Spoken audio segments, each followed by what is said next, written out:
estar no capítulo 9 de Daniel, lembrando que são 12 capítulos e agora desde o capítulo 6, não, né? Desde o capítulo que ele começa as visões deles, né? Os sonhos de Daniel. Capítulo 6 é a cova dos leões. Capítulo 7, então desde o capítulo 7 ele começa os seus sonhos, né? E tendo sonhos e visões, e alguns que perturbam Daniel. E o capítulo 9 hoje ele continua, né? Tendo, né, ali das suas visões, dos seus sonhos. E eu queria convidar você a abrir a sua Bíblia então no capítulo 9, é muito especial. Nós vamos presenciar um momento de muita intimidade de Daniel e de Deus. E eu digo para você assim, é um momento que particularmente para mim me inspira muito. E assim, dá até vontade de se achar um pouquinho. E eu sempre falo para Deus assim, Senhor, se um dia eu puder me parecer com alguém, ou se eu posso querer ser como alguém, eu quero ser como Daniel, nessa intimidade dele com Deus. Acompanhe com a gente aí, tá? Dário, filho de Xerxes, da linhagem dos Medos, foi constituído governante do reino babilônio. No primeiro ano do seu reinado, eu, Daniel, compreendi pelas escrituras, conforme a palavra do Senhor dada ao profeta Jeremias, que a desolação de Jerusalém iria durar 70 anos. Vamos só posicionar então.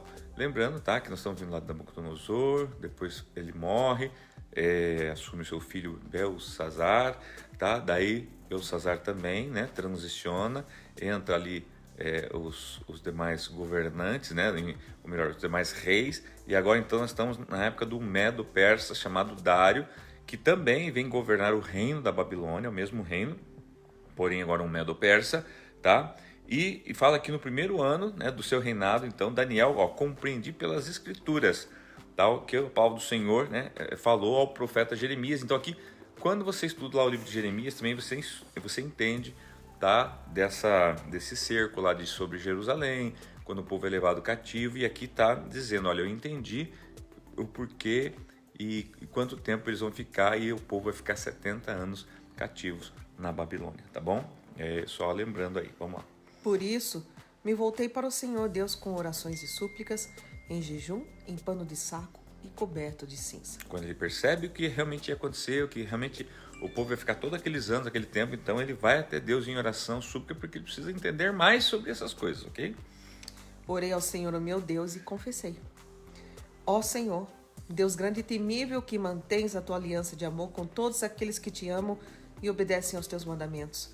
Nós temos cometido pecado e somos culpados. Que é uma confissão. Ele está fazendo uma confissão, e qual confissão é essa? Que é a realidade do que o povo estava vivendo e por que o povo foi levado cativo. Temos sido ímpios e rebeldes e nos afastamos dos teus mandamentos e das tuas leis. Não demos ouvidos aos teus servos, os profetas, que falaram em nome aos nossos reis, aos nossos líderes, aos nossos antepassados e a todo o teu povo. Senhor, tu és justo, e hoje estamos envergonhados, sim, nós, o povo de Judá, de Jerusalém, de todo Israel, tanto os que estão perto como os que estão distante, em todas as terras pelas quais nos espalhaste por causa de nossa infidelidade para contigo. Ó Senhor, nós e nossos reis, nossos líderes e nossos antepassados estamos envergonhados por termos pecado contra ti. O Senhor nosso Deus é misericordioso e perdoador, apesar de termos sido rebeldes. Não te demos ouvidos, Senhor nosso Deus, nem obedecemos às leis que nos deste por meio dos teus servos profetas. Todo Israel transgrediu a tua lei e se desviou, recusando-se de ouvir. Por isso, as maldições e as pragas escritas na lei de Moisés, servo de Deus, têm sido derramadas sobre nós, porque pecamos contra ti. Cumpriste a palavra proferida contra nós e contra os nossos governantes, trazendo-nos grande desgraça. Debaixo de todo o céu jamais se fez algo como o que foi feito a Jerusalém. Conforme está escrito na lei de Moisés, toda essa desgraça nos atingiu. E ainda assim não temos buscado o favor do Senhor, nosso Deus, afastando-nos de nossas maldades e obedecendo a tua verdade. O Senhor não hesitou em trazer desgraça sobre nós, pois o Senhor, o nosso Deus, é justo em tudo o que faz. Ainda assim, nós não lhe temos dado atenção. Ó Senhor, nosso Deus, que tiraste teu povo do Egito com mão poderosa e que fizeste para ti um nome que permanece até hoje, nós temos cometido pecado e somos culpados. Agora, Senhor, conforme todos os teus feitos justos, afasta de Jerusalém, da tua cidade, do teu santo monte, a tua ira e a tua indignação. Os nossos pecados e as iniquidades dos nossos antepassados fizeram de Jerusalém e do teu povo objeto de zombaria para todos os que nos rodeiam. Ouve, nosso Deus, as orações e as súplicas do teu servo. Por amor de ti, Senhor, olha com bondade para o teu santuário abandonado. Inclina os teus ouvidos, ó Deus, e ouve. Abre os teus olhos e vê a desolação da cidade que leva o teu nome. Não te fazemos pedidos por sermos justos, mas por causa da tua grande misericórdia. Senhor, ouve. Senhor, perdoa. Senhor, vê e age. Por amor de ti, meu Deus, não te demores, pois a tua cidade e o teu povo levam o teu nome.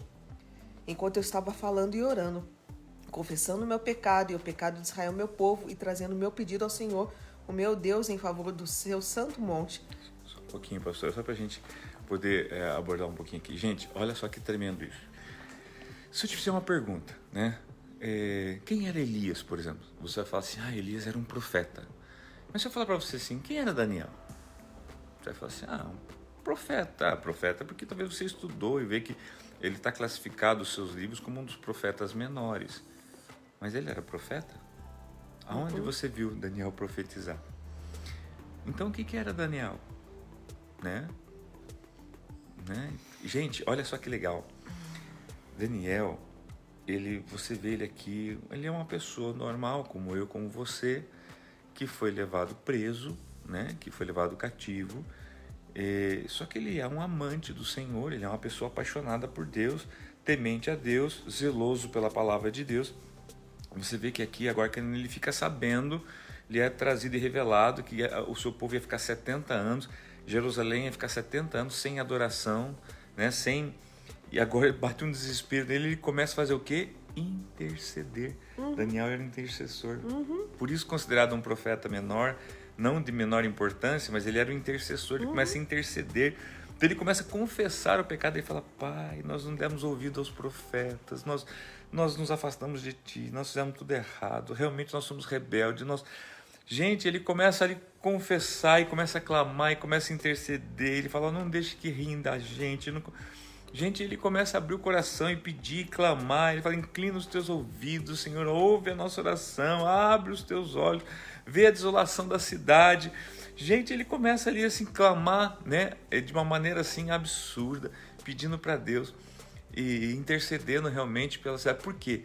Quando ele entende, né, a palavra lá de Jeremias, ele entende que realmente eles iam ficar 70 anos ali na Babilônia, debaixo, né, dessa... E ele fala, gente, 70 anos é muito tempo, né? E realmente Deus decretou isso sobre o seu povo por causa dessa desobediência, Então ele começa a interceder, né, bravamente diante do Senhor. E agora sim que vem o versos 20, e agora só tem mais 7 versículos para acabar o capítulo, e olha só a resposta dessa intercessão. E olha só o cuidado de Deus em responder ele, e ao mesmo tempo o nível da resposta de Deus, porque eu falo que eu acho que Deus responde, e cada vez que Deus responde, parece que em vez de melhorar, piora, porque Deus responde com a resposta do céu. A resposta do céu sempre é complexa, e Deus responde ele com mais revelações. Eu falo que ele deixou a cabeça de Daniel maior ainda, gente, porque ele vai falar aqui das 70 semanas, e Deus explica para ele o porquê de tudo isso, explicando o fim de tudo. E agora em 7 versículos Deus vai falar do final do mundo, gente. É uma coisa... Vai falar de Jesus, vai falar Enfim, acompanhe com a gente aí. São 7 versículos tremendos e impactantes. Vamos lá.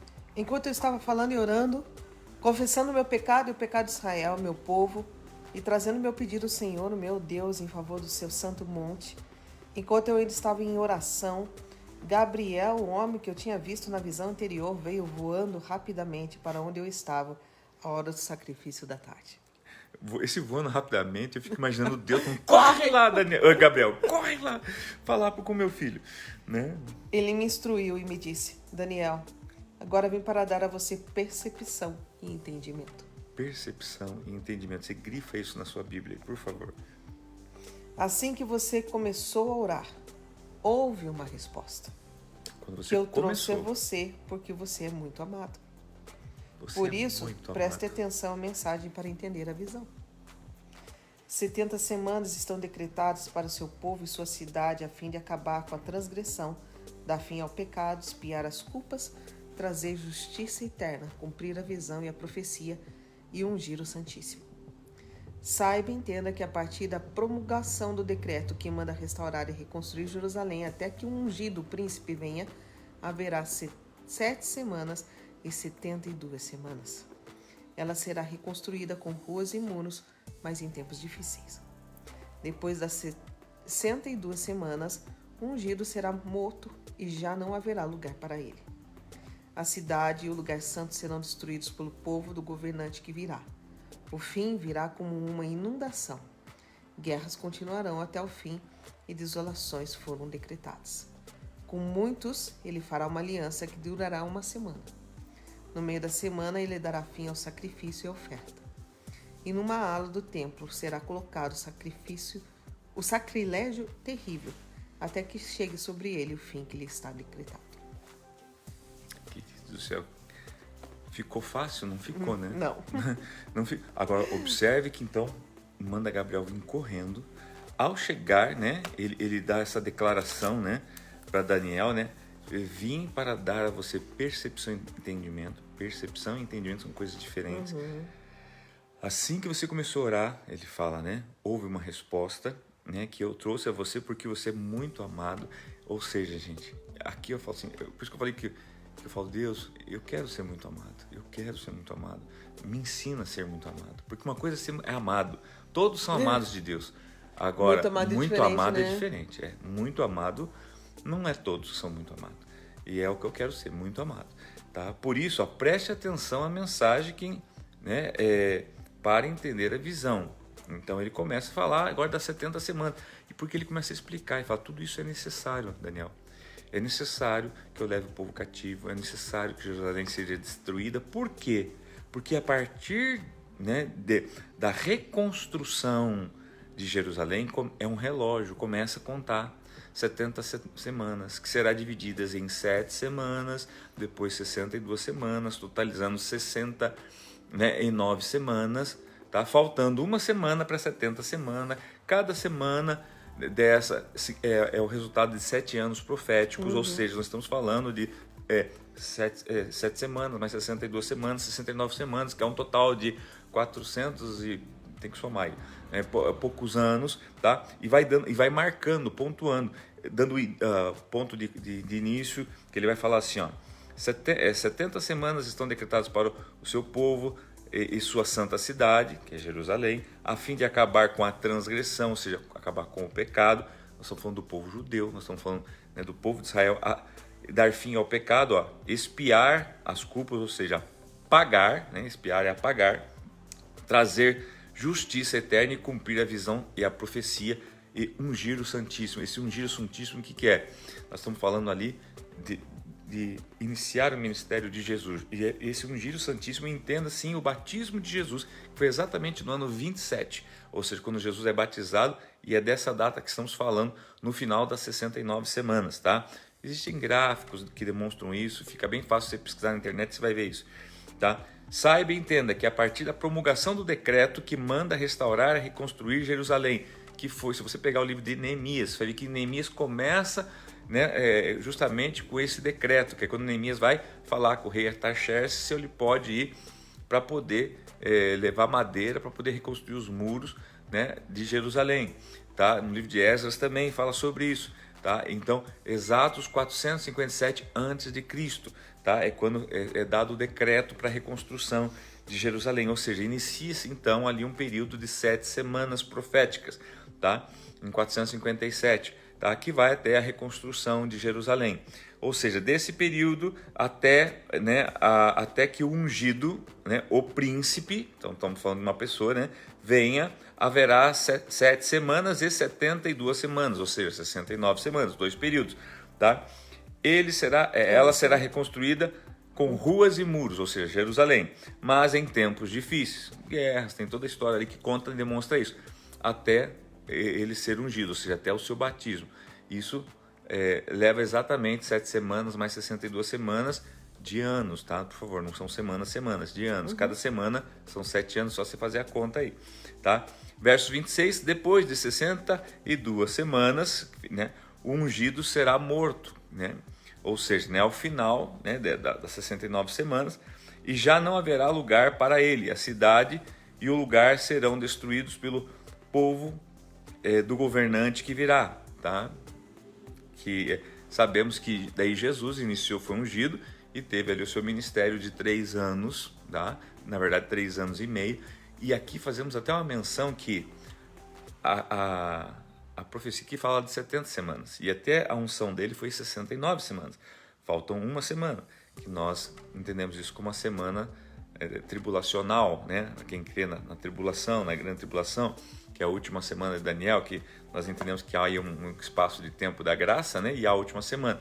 Agora, há outras correntes de interpretação que não, que dizem que essa semana era na sequência das 69 mesmo, e que, se são 7 anos, né? 3 anos e meio, no ano 27 Jesus foi batizado, e ele teve 3 anos e meio de ministério, ou seja, 3 anos e meio, ele morre, que é os 3 anos e meio, né, da última semana, ele morreu, foi tirado e iniciou os outros 3 anos e meio da última semana de Daniel, sobre o povo judeu. Tá? Então, aqui então, são divergências teológicas, não vamos entrar nesse mérito agora. Mas enfim, tá? E verso 27 fala assim: com muitos ele fará uma aliança que durará uma semana. No meio da semana ele dará fim ao sacrifício e à oferta. Lembrando que após a morte de Jesus, findou-se os sacrifícios, né? Porque Jesus é o Cordeiro de Deus perfeito, ou seja, ele foi o último sacrifício. Tá? No meio da semana, e numa ala do templo será colocado o sacrilégio terrível, até que chegue sobre ele o fim que lhe está decretado. Tá? Ou seja, aqui fala na última semana de Daniel, na época da tribulação, é um período profético que nós não estamos ainda, que é justamente quando o anticristo vai querer se assentar no trono de Deus, né, no templo, em Jerusalém, se colocando como Deus, colocando como Cristo, né? Então, lembrando que isso aqui é uma visão escatológica, profética, coisa e tal. Mas eu quero chamar a sua atenção que em Daniel 9, quanta coisa Deus, né, fala para Daniel, este amado, né, para ele, só para responder uma intercessãozinha onde ele está falando: Deus, por favor, nos perdoa, porque realmente o povo pecou. Tal. Olha onde Deus faz, olha o que Deus faz. Deus manda Gabriel, o mesmo anjo que foi levar para a Virgem Maria, corre, né? Lá a anunciação que ela seria mãe do Jesus, do Cristo, né, do Messias, para Daniel. Olha só o carinho, né, que Deus tem por um intercessor. Então vocês aí que são intercessores, vocês que são os Daniéis da nossa época, vejam o amor que Deus tem por vocês, viu? E é isso, gente. Hoje, capítulo 9, ficamos por aqui. Deus abençoe a todos vocês. Um beijo no coração de todos vocês, né? Sintam-se abraçados.